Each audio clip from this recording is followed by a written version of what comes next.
ಮತ್ತು ಜಾತಿಗಳಿಗೆ ಮೀಸಲಾತಿಯನ್ನ ನಾಗಮೋಹನ್ ದಾಸ್ ಅವರು.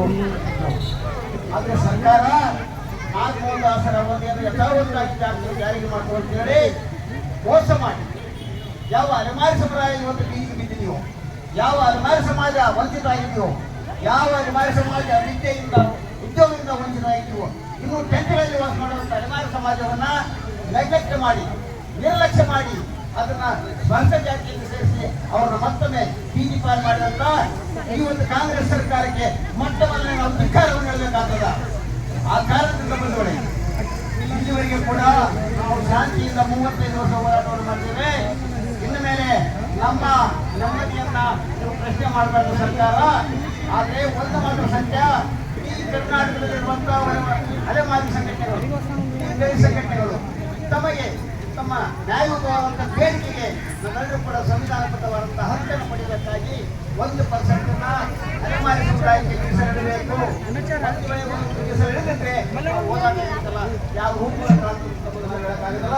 ಆ ಕಾರಣದಿಂದ ನಾವೆಲ್ಲರೂ ಕೂಡ ಶಾಂತದಿಂದ ಇನ್ನು ಮಸ್ಕೆ ಬೀದಿಗಳಲ್ಲಿ ಈ ನಮ್ಮ ನ್ಯಾಯಯುತವಾದಂತಹ ಬೇಡಿಕೆಯನ್ನ ಸಾರ್ವಜನಿಕರಿಗೆ ಮತ್ತು ಸರ್ಕಾರಕ್ಕೆ ನಾವು ಹೇಳಬೇಕಾಗ್ತದೆ. ಆ ಕಾರಣದಿಂದ ತಾವೆಲ್ಲರೂ ವೇಷಭೂಷಣದೊಂದಿಗೆ ನಮ್ಮ ಒಂದು ಪ್ರತಿಭಟನೆಯನ್ನ ನಾವು ಪ್ರಾರಂಭ ಮಾಡೋಣ. ದಯವಿಟ್ಟು ಮಕ್ಕಳು, ತಾಯಿಗಳು, ಮುಂದೆ ಇರಬೇಕು. ಎಲ್ಲರೂ ಹೊರನಲ್ಲಿ ಆ ಕಡೆ ಈ ಕಡೆ ಹೋಗೋದಕ್ಕೆ ಶಾಂತಿಯುತವಾಗಿ ನಾವು ಅಲ್ಲಿನ ಅಂಬೇಡ್ಕರ್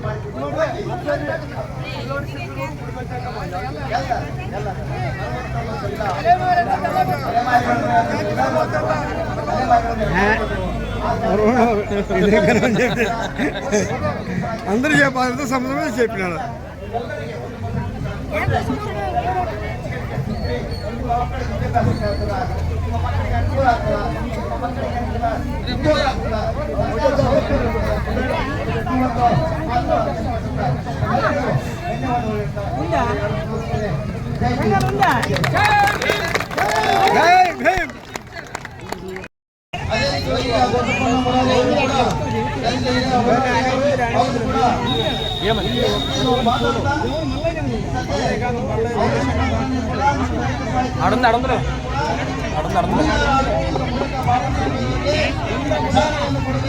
ఎన్టీఆర్ కదా రైస్ కట్టింది, ఎన్టీఆర్ కదా.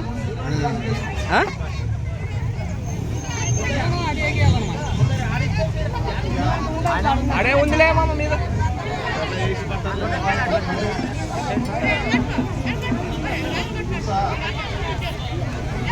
ಹೋರಾಟಕ್ಕೆ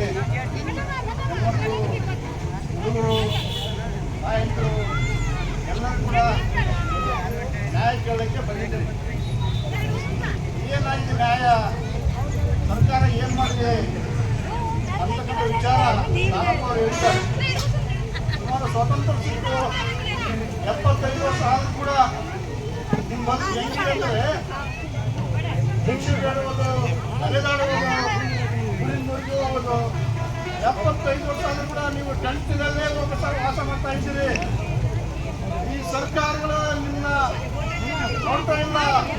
ಸರ್ಕಾರ ಹೆಂಗಂದ್ರೆ ಯಾರು ಮುಂದಿರ್ತಾರೋ ಅವ್ರಿಗೆ ಸಹಾಯ ಮಾಡೋದು, ನೀವು ಹಿಂದೆ ಇರೋಂತಾರ. ಆ ಕಾರಣಕ್ಕಾಗಿ ಮೀಸಲಾತಿಯಲ್ಲೇ ಭಾಗ ಮಾಡಬೇಕಂತ ಹೇಳಿ 35 ವರ್ಷಗಳಿಂದ ಹೋರಾಟ ಮಾಡಿ ಬಂದಿದ್ದೀವಿ ನಾವು. ಈಗ ಸರ್ಕಾರ ನಾಗಮೋಹನ್ ದಾಸ್ ಅವ್ರನ್ನ ನೇಮಕ ಮಾಡಿದ್ದು, ಅವರು 5 ಭಾಗ ಮಾಡಿದ್ದಾರೆ. ನಾಗಮೋಹನ್ ದಾಸ್ ಅವರು 5 ಭಾಗ ಮಾಡಿ